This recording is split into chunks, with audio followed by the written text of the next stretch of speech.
Welcome to the Gay Buddhist Forum, where teachers from all schools of Buddhism offer their perspectives on the Dharma and its application in modern times, especially for LGBTQI audiences.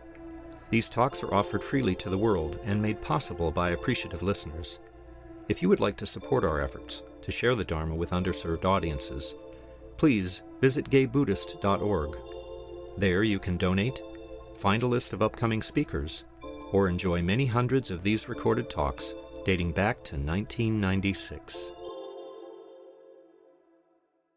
At this point, we go around the room and introduce ourselves, and then I introduce our speaker for today. Before we go around, is there anyone that's here for the first time or visiting after a break? Welcome. Welcome. I hope you'll be able to stick around afterwards. We have a short social hour and meet some of our members. Be happy to introduce themselves to you. So we'll go around the room. My name is David Lewis. It's great to see such a good turnout this morning. I'm Joe. I'm Charlie. My name's Carl Wolf. My name's Michael. Richard Moon. Peter. I'm Kei Matsuda. Marvin. My name is Gary. I'm Dennis. I'm Minnie. My name is Tony Pasqua. My name is Andre. David. I'm Matt. I'm Monique. My name's Jack. My name is Ray Dyer. I'm Larry Wish. Douglas Hall. My name is Clint Slider. My name is Cage Lodia. My name is Jerry Jones. I'm Tom Bruein. Peter. I'm Jim. Lee Robbins. My name is Harley Shapiro. I'm Richard Azzolini. I'm Jerry. I'm Roy. I'm David. My name is Reggie. Ed Brophy. My name is John Russell. Joe Good. Tom Morrissey. My name is Jay. Miss anybody? Well, welcome. Our speaker this morning is Richard Moon. Richard is the founder of the ExtraordinaryListening.com, a website focused on improving human relations and effectiveness. He presently works on global problem solving as a senior associate with the Nautilus Institute.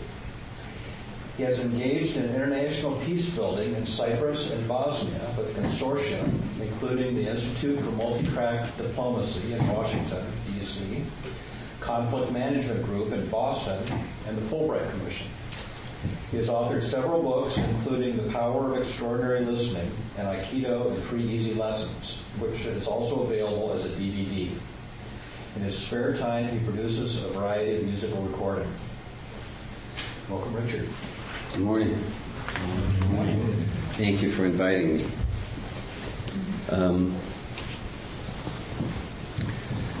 A couple questions, if I may. I'm curious, and I don't know that we have to talk about it too much, but I'd like you to think about it at least. What was it that the Buddha taught? Maybe more specifically, what did the Buddha teach that was important to you or that has you in this room this morning? And the second question is, if you had a magic wand to affect what happened here today or what you took home from today, how would you use your magic wand? And just let you think about those. I would say if anyone has a word and they want to throw it into the soup here, please feel free. Secondly, I'd say my primary focus is hard to describe, and so I take a word like consciousness. Studied it through music, studied it through Aikido, studied it through yoga, a number of other Western disciplines. But I think if we tried to define the word, we'd have trouble there. But that's still what I'd like to play with you. The area that I'd like to play with you in, and that's just exploring consciousness. And I guess if I had something to say or something that I shared or some imagination about why I think I'm here today, it's to say that there is intelligence at play. And if I said the Buddha taught consciousness, would that be close? Would I be way off for some of you?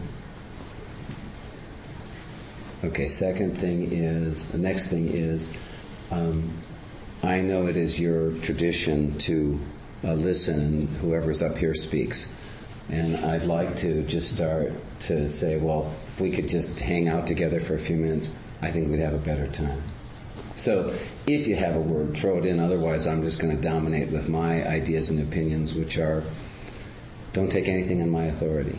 You have an inner teacher or something. You have a connection to an intelligence. When your thing lines up, goes, yeah, that's true. Well, then something in you says that's true. But something's in you going, yeah, I don't know. Could he be right? Probably not. You know what I mean? Not for you. So anyway, primary thing is just staying authentic, staying in touch with whatever has meaning, joy, interest for you.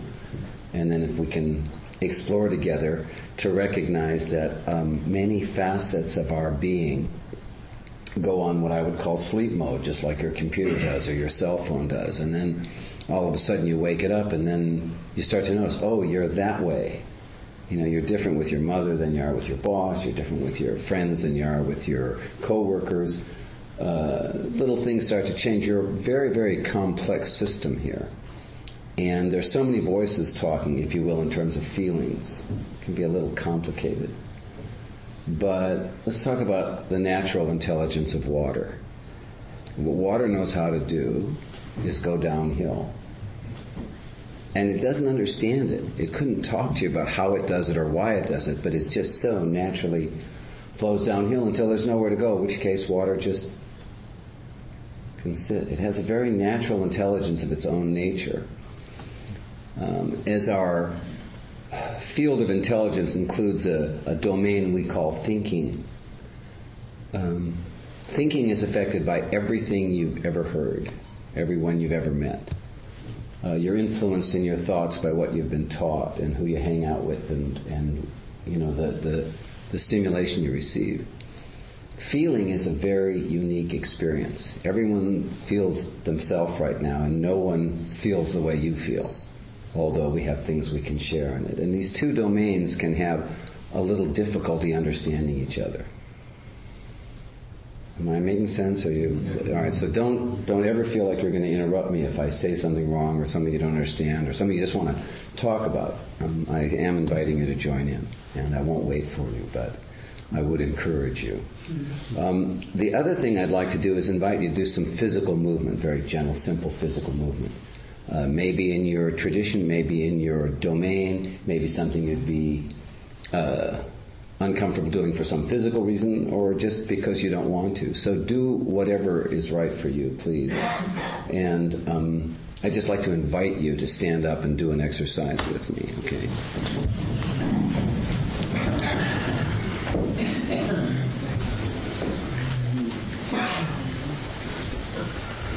Let me just come here a little more central and encourage you to spread around a little more if you'd like. Get to a pretty comfortable place. You could stand like that for a minute. And then I'd invite you to lean forward carefully, safety first, but just lean forward. And as obvious as it is at first, stay with a minute, start to notice, what does it really feel like? What's the experience of being forward? Maybe tune into it at a subtler level. I'm in California, so I can follow. Okay, and then I want you to come back to your natural position and notice, first thing that happens, or how do you know you're there? And I would ask if you could bring up a few words, it would help. Relaxed. Balanced. Stabilized. Centered. Familiar. Good. Maybe a couple more if they're there, if there's anything else anyone noticed. Ground. Equilibrium. Thank you. Let's do the same thing back. Again, a little extra caution. Floors are slippery, whatever. And it doesn't take a whole lot, but distinctly back. And there are probably some things very similar to this, and maybe there are some things that are different. Would you very slowly take an extra moment to just feel it and notice anything you can, subtle or unimportant as it may seem, and then gradually come back to your natural or centered position. And I'd say, what's the first thing you notice when you get there? It's the first thing that happens, or how do you know that you're there? And again, anybody? Discomfort. Comfort? No discomfort. No discomfort. No discomfort. When you come back? Oh, I'm sorry, back, yes. It doesn't matter, just so long as we get it. Okay, so less comfortable in the back position, more comfortable in the center position. Relief. Relief. Stable. Stable, and I missed one? Safe. Open. Stretched. Weight on toes. Okay. Use of muscles. Can you say any more about that? Help us get a little closer to what your experience was. Use of muscles increased, decreased, became, not sure what. I relate that the muscles are involved here, and I'm trying to touch into your experience. Easier to breathe.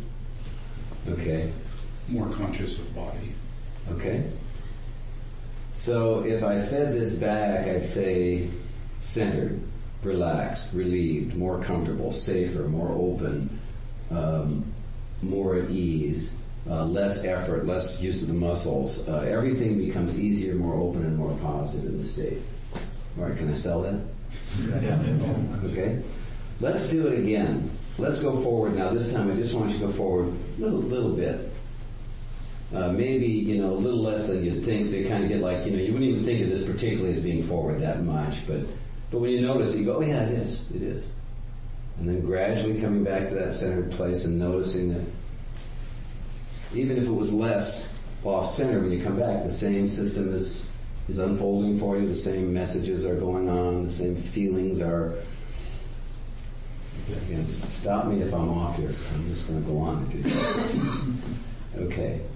Let's go forward. This time, the smallest amount you can go forward, where as soon as you know you're forward, that's it. Stop right there. Slowly come back to center. Notice breathing. Notice the open. The same thing starts to go on. And my guess is, be less likely you would have noticed you were off center if I'd had you do that the first time. Very distinct. But then once you get it, you realize it's a pattern. No matter how off center you are, if you come back on, there's something that happens here. And I don't know what I want to call it. There's a natural intelligence that begins to play out here. Or there's a listening to that natural intelligence that seems to increase the more you connect with it. And centering the physical body seems to bring the mind and spirit and everything in sync with it. Back, the smallest amount that you can, as soon as you know you're back, stay there a minute and just notice everything. Notice that whatever we talked about, the tightening, the holding of the breath, the kind of lifting upward or feeling less grounded, all that stuff happens as teeny as this amount is. And come back to center.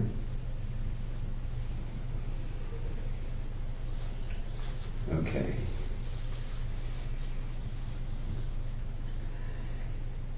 All right, let's take this one more level, and I'd invite you to play with me on this one. Have no evidence to verify this, but if you would stand as centered as you can stand, and I want you to think now about leaning forward. Just like you were just about to lean forward or something, and then release it and come back to center. We're getting a little bit of very subtle but the same kind of feeling going on.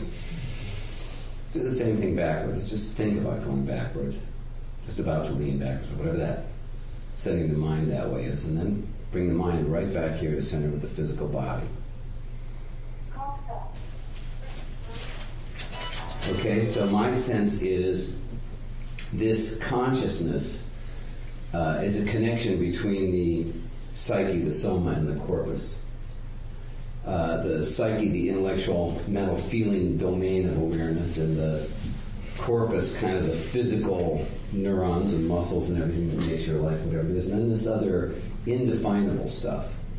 We get into some pretty weird translations of the concept of soma, but let me say it this way. The soma is the interconnecting energy between mind and body.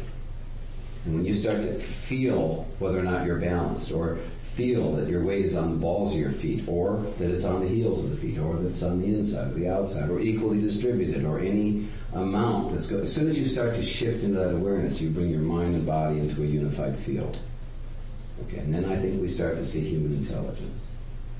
And when the feelings are shut out, or the thinking is shut out, or the indefinable feelings that sort of you have inklings of. We okay here? All right, so I've asked you to stand for a while now. Kind of hold for 1 minute as I give you the directive here, but you probably would like to move and something, stretch, wiggle, something. I want you to feel the urge to do that, and then gradually, let's stay with the breath a little bit. In other words, just notice, which usually causes a little deeper or a little slower, or something starts to happen with it if you pay attention. The system has its own intelligence. In the same way the breath knows how deep it wants to go, how fast it wants to go, the body probably knows what it wants to do. So I'd say start with subtle movements, but that's partially because it's crowded. And generally I feel that the slower you start to move, the better. But just go ahead if there's anything that you'd like to stretch or move or just get more comfortable or that kind of thing, and just very whatever. Okay. Now, in meditation, these urges are there to some degree, and we come back so we can just pick up the energy in the central core. I'd like to do the opposite. I'd like you to move as much as feels good to you. And sometimes, it'd be a little subtle move. You just kind of want to stretch your neck a little bit or shoulders a little bit. It doesn't have to be anything big, and it can be huge. As long as it feels right to you and you don't overdo it and you don't hurt anything, you just feel this going on. And let me bring you back to the breath. And I'd encourage you every now and then to kind of suspend the movement and go back into just, I'm not sure how I want to say this, feeling it, or letting the system itself, the intelligence of the system, kind of equalize the energy. So if you didn't have any energy in the back and you start to stretch and start to notice, oh yeah, the front and back maybe are equalizing or whatever's going on for you, top, bottom, something like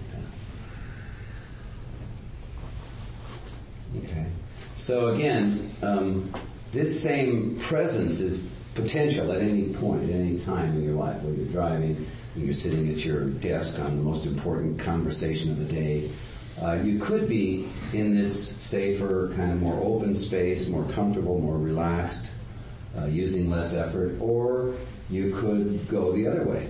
Why don't we do that for a minute? Just get off center, tighten up a little bit. Start, if you can move yourself emotionally to a less comfortable place or something. You see that you actually have some power over it, and then if you want to, you can kind of come back to, and usually the breath is the simplest, quickest tool. You know that one, right? And all of a sudden it's like, it's a little bit better. All right? So, how's our time? What do we got left here? 30 minutes. 30 minutes. Oh, good. Lots of time. Let me invite you to one here. This is not always the most comfortable exercise for some people, but if you're on a scale of 1 to 10, 10 being you were just great and 1 being you were just not great, right now, just, you don't even have to tell us what the number is, but can you kind of say, I'm at a 5 right now, I'm at a 3, I'm at a 7, I'm at a 9, I'm at a whatever. Everybody got a number or something like that? Okay. Now, I'd like you to imagine, and this is the part that everybody hates, is going down a notch, okay? So if you're at a 2, I want you to go down to a 1. If you're at a 5, I want you to go down to a 4. Well, what's the difference, okay? Real quick, and if you got a word on it or something, God, this is, I'm happy to hear it. Constricted. Constricted. Heavy. Heavy. Drowsy. Drowsy. Anxiety. I'm sorry? Anxiety. Anxiety increase. Inauthentic. Inauthentic, I like that. All right, back to your number. Oh, isn't that better? What is that? What is that power that's going on there as you shift this state of consciousness, if you will? Okay? All right, so now I'd like you to go up a number. If you were at 5, I want you to go to 6. At 3, go to 4, whatever it would be. And what happens then? And I know it's obvious and whatever, but sometimes it's good to say it because Some of us are a little slower than others on this. So. More cheerful. More cheerful. Elated. Elated. Energized. Energized. Taller. Expansive and taller. Yeah. Good. Relaxed. Relaxed. Brighter. I'm sorry. Brighter. Brighter. More present. More present. Okay? So back to the number you were at. No cheating anymore. Okay. No, I don't want to be here anymore, do I? I want to go back to the increased number now. Something like that going on for you? Something? I mean, if you're in the play a little bit. If you're not, ride along. See what shows up from it. Okay, so you were at a 6. You went to a 7. Go to an 8. Or a 3. You went to a 4. Go to a 5. Go up another number. What would that... And just... This is a game in the improv theater. We're having a class in improv theater. So if you were a person who was at a 5, I'd be like this. If I was a person who was a 6, whatever your improv theater, whoever your character of the day or the moment is, okay? And if I were a 7, if I were at an 8, what starts to change? Anybody?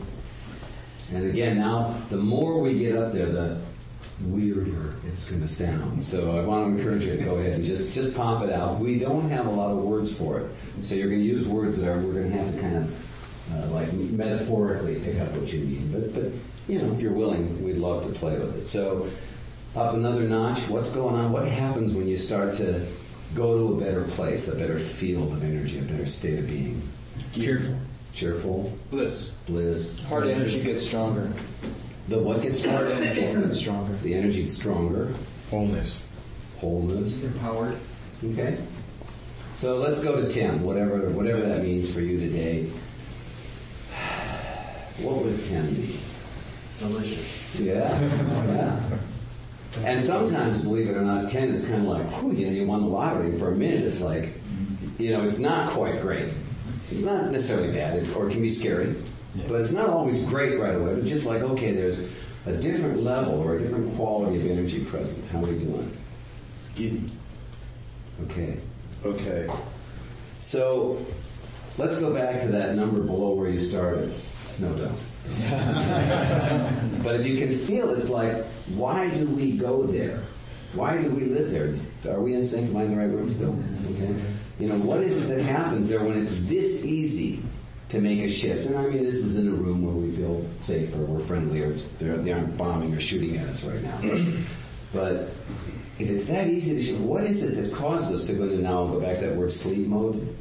Where we kind of stop paying attention and then all the external forces start to take us into, how the economy got now at 2. And, just turn on the news. Unless you're going like, right, the economy's at 2 and I'm at 6. I'm going to 6.1, okay? Playing it safe. All right?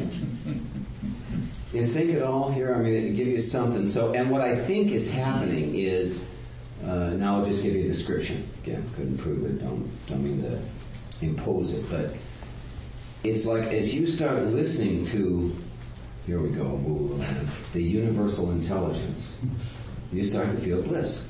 You start to feel less, and you feel connected. You feel the oneness of it. There's a system at play here, and then as you start to come out of sleep mode and into connection mode, there's a different state that you go into.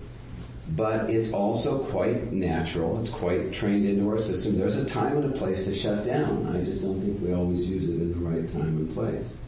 And we tend to do it fairly unconsciously. So there's my basic. There's some intelligence here. You start to feel it. Your body will move. You let yourself right now. You just move. And it could be subtle. It could be whatever. But you'll do what you have to feel better. You'll stretch or play or dance or sit and read or change your profession or whatever it is, if you follow this until you're totally your authentic you, whatever that means. And it might not be who your mom wanted you to be or even who you thought you wanted to be, but something's going on here. And now I come back to that. Why do we go into the other place? Because there is a certain courage, heart, spirit that's required to, let's go to 10. See, I mean, there's something that takes. You got to do something. It's not free. It's easy, but it's not free. 10, okay? All right, now, if this was 1 on the new scale, What would 2 feel like on this scale? All right. I call that 10 to the 10th. Something I like to play with. So I'll leave you with that one. And if you're willing, I'd like to do one more exercise in a partner role, very gentle, a little bit playful if you're up. Again, if you're not, feel free to watch. I'm sure you'll still get a lot out of it. Will you help me for a second? Sure. Just fingertip to fingertip. Okay? The A person, whoever that is to start with, will lead, and you'll follow me. Okay, then at some point I'll say, would you switch, and the other person will lead. And I'll follow you. Okay? We'll give you a few seconds, and then we'll change partners, and we'll do it a couple times, and then we'll take it one more notch and see what happens. If you want to play, grab a partner. If you want to watch, please do. Partner over here. Everybody else? One more over here. Over here.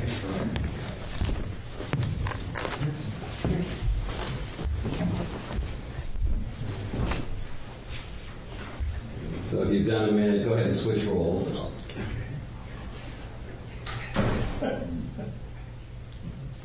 Okay. Now you're not trying to lose them, or you're just noticing what happens when you try and connect. One speaks and one listens.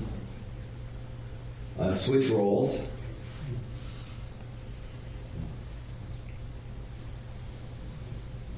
Switch roles again. And if it happens, if you can allow this, if you both listen, what starts to happen? If neither one of you really overtly leads, but just follow what you're feeling. Okay, grab a different partner.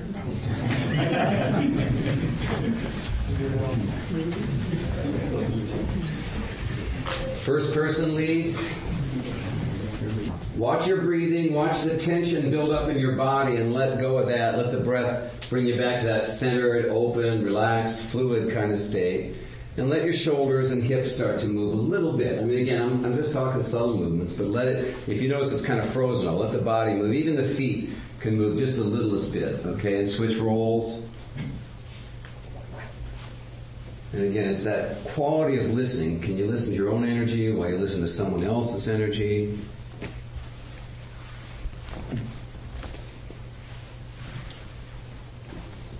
And switch roles.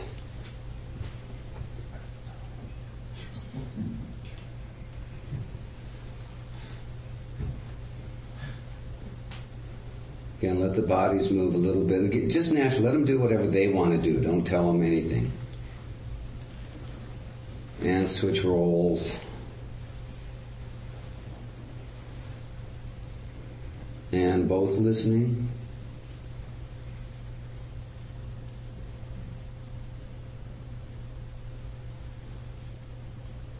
Trust it. Just go with it. Let it happen. Let it be fun. All right, one last time. Grab a new partner. Just jump right in listening. Whole body listening. And how about both index fingers? Again, just a suggestion. These are just invitations. There's some empty space here. Come on and use it. Give yourself some room. Spread out. Come on.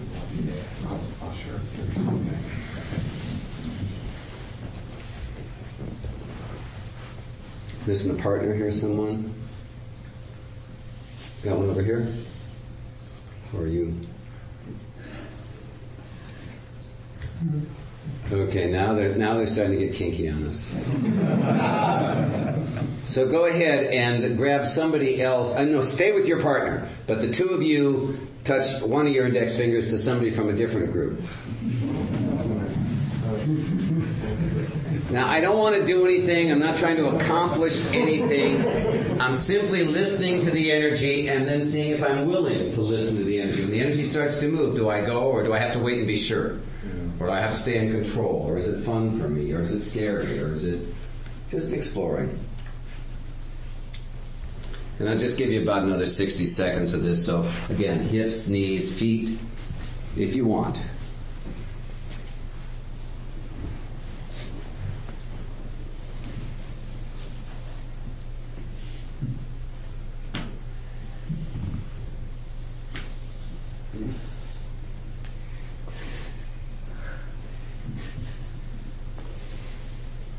And if you could connect the energy without even having to physically touch, but go ahead and keep touching, but just think of it as the energy leading. Just feel the energy play.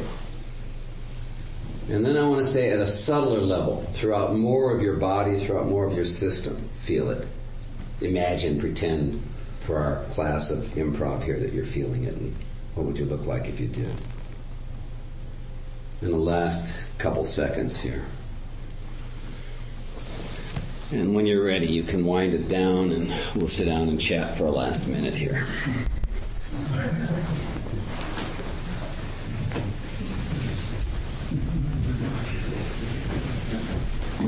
How much time do we have? Oh, really? Okay. Well, we might try one more exercise, but let me ask you, based on what we did, if you have any questions, if you could help me translate it into your language.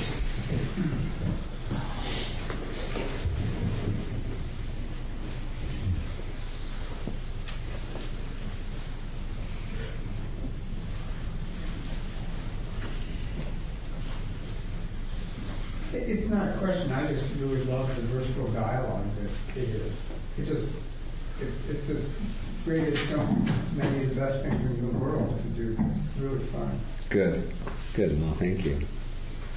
Thank you. Yeah, just what did you experience? What's going on for you? What are you thinking? And certainly questions if there are any. But you know as much about it as I do now, I think. It's there, it's doing something, and as we let go and listen to it, it's moving us. Now, this is just kind of a physical, again, metaphor of the fact that this movement that shows up in the physical is taking place in the spirit, or I don't know what to call it. It's interesting that when you're moving with people and not looking at them as solid, stationary blocks of energy, it's hard to be judgmental. You're in the middle of some kind of flow with them, so you can't judge them.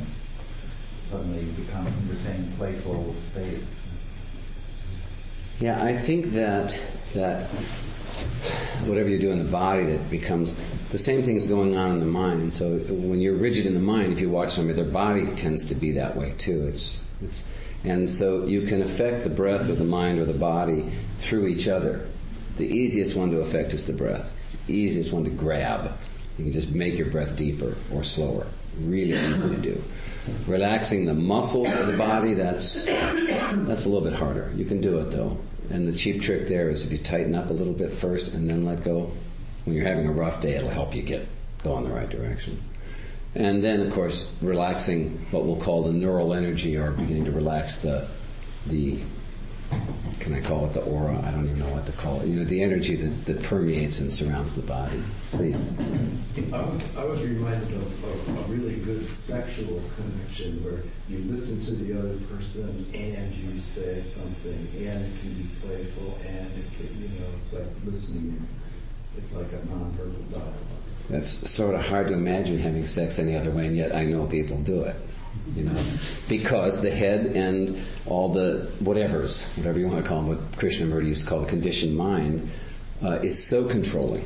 It's so afraid of this realm of feeling that they have to compliment you for being so willing to play. I mean, you'd be surprised how many rooms I go into, and you just can feel that resistance going on in there because all our life the minds are trying to dominate this other domain. And not that this one's right or that one's wrong, but there's a unified field that occurs when you really allow it. And it has a different form of intelligence than certainly what we see going on out in our political world. It was easier to connect when I closed my eyes and I opened from here, from the center of my body. I just felt it from there, and then everything just sort of radiated out. And anyone who's done martial arts would know, but that's where you're taught to concentrate your awareness from, to move from, bring your power from. Everything goes in there. And again, it's not that the head is wrong or the eyes are bad, or that doing anything that we do in the world is bad, but generally it takes about 1/10 of a second when the phone rings, or you get in your car, or you start to talk to somebody about business, and this feeling that we were just in for a few minutes, it's still there. It's not that the feeling isn't there, but you're not feeling it. You're not listening. You're not connecting. So when I call it extraordinary listening, it's listening at this tone. And my sense of practice is, I'd be completely ineffective anyway, but if I were to try and come out of this state to talk to you about it. So my practice is to do the state, and then if I happen to say some things, I hope they're good. I hope they make sense. But you'll feel me more than hear me, I think. Please. How do you get warring parties to be open to each other? And, because I just can't imagine them being soft enough to want to do this. I try yelling really loud. And when that doesn't work, then I go back to, there's a story in yoga about, they use the word ahimsa, it's nonviolence, but what it really means is that your own struggle between thought and feeling, your own struggle between the left brain and the right brain, between your masculine and feminine nature, or the positive and negative energies that flow in your system, when that starts to resolve into a harmonious, unified field of intelligence, then they would call that a state of yoga, a state of union, when everything is unified. They say that in a yogi whose ahimsa is perfected, that the lion and the lamb will lie down in peace together. So I don't know if that's true or not, but I'm pretty sure that you do kind of mediation type stuff, or that you're talking about doing that with someone, trying to help two people who are... Yeah, making peace in the Middle East or whatever. I guess... got a little bigger all of a sudden. That the same thing would be true. It would be if we had more of a connected dialogue, a unified dialogue here in our country, then I think our policies would start to be more intelligent. But what we get is this incredible polarization, demonification, and either you're with us or you're against us. And so I think Obama's got the right tone in the sense of saying, look, there's a lot that we share in common. That's what we'd like to look at. I thought it was funny the same day bin Laden sends out, if you're not Muslim, we won't even talk to you, alienating 5 billion people, I think, whatever the numbers are right now. And I'm thinking, it's much more of a, you have that open spirit in yourself, you come to the mediation in that tone. And that's true for a mediator, but it would also be true for us as a nation. And try not to get into politics in a lot of groups. I have a feeling I'm on safe territory. That the last 8 years have been about denial of anyone else's position. And if we could translate it back home from the political arena, what I see Obama attempting is to begin some kind of dialogue that says, what kind of understandings do we need? I worked with a guy named Marshall Rosenberg. He founded the Center for Nonviolent Communication, cmvc.org. Can't recommend him enough. Go look it up. He does some of the most beautiful mediation work in terms of, he's done a lot in the Middle East and whatnot. There's only so much you can do. Your being centered doesn't mean that the world's going to stop being crazy. But you'll be able to handle it a little bit better, negotiate it more effectively, enjoy yourself and be relieved instead of, you'll move more towards a 10, whatever the game is we're playing here. And then I think you'll contribute better. You'll make your best positive influence from there. Looks to me like we're close to time. Last comment or two?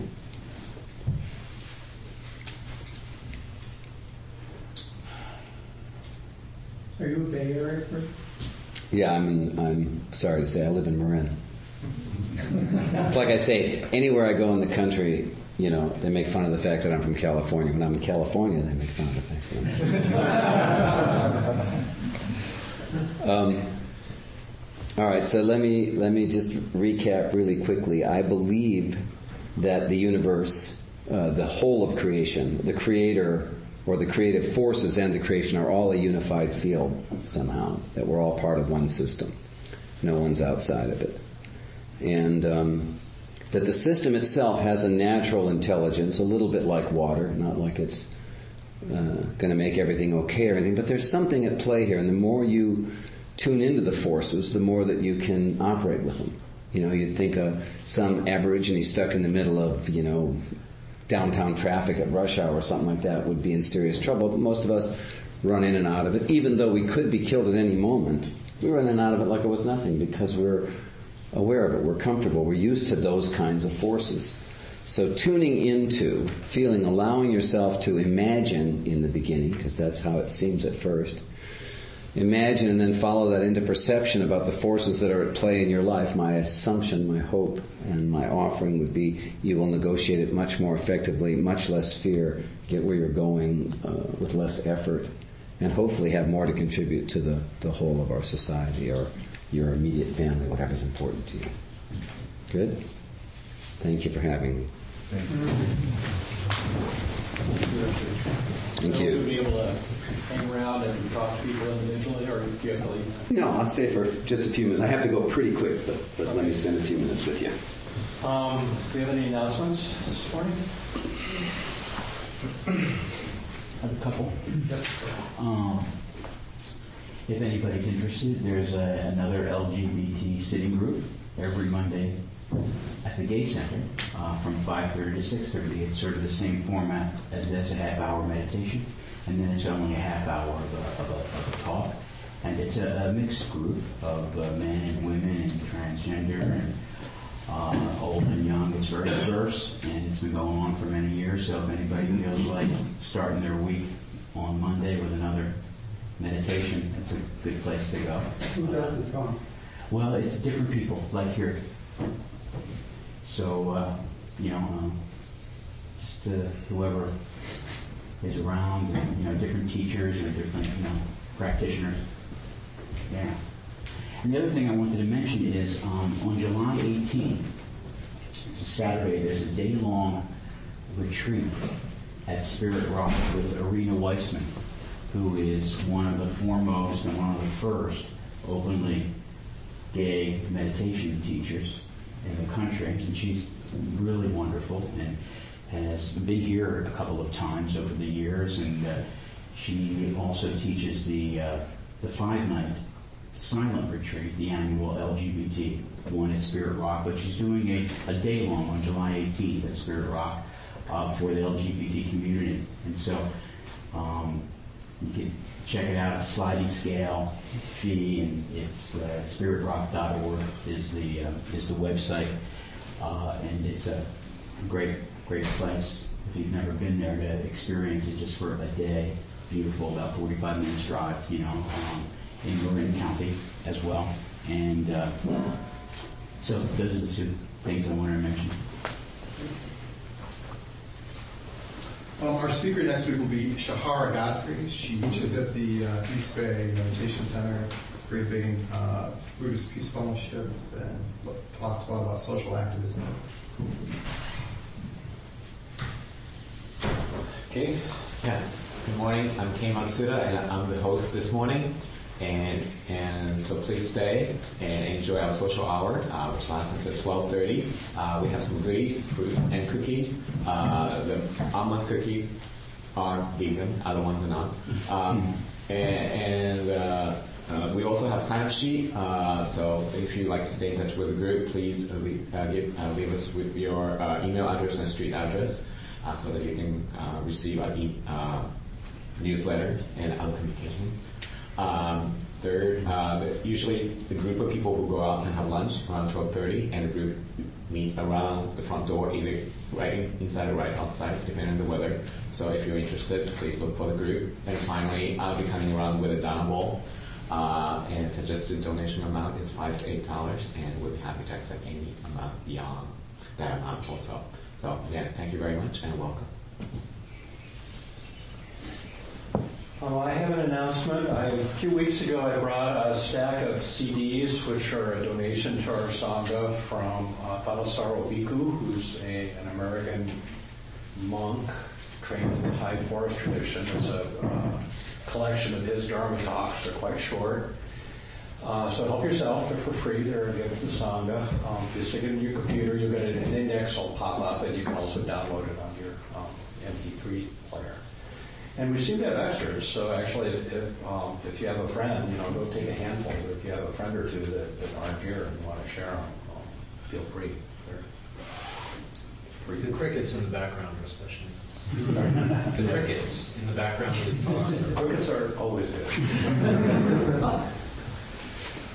Any other announcements? Let's gather in a circle.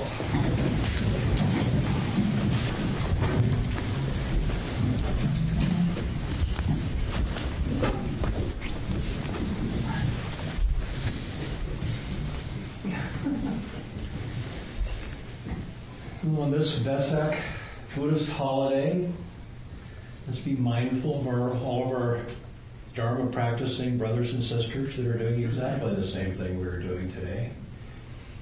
Getting together, practicing, honoring the Dharma, doing devotion to the Buddha, thinking of their brothers and sisters, and sending out, as we do, the merit of our practice this morning to all beings everywhere, to the north, to the south, to the east, to the west, above and below.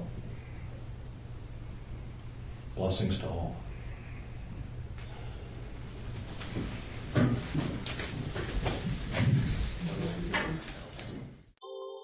Thank you for listening to the Gay Buddhist Forum. If you would like to hear several new talks per month and be notified of upcoming speakers so you can participate live, please subscribe to this podcast, like us on Facebook, and join our mailing list by visiting gaybuddhist.org.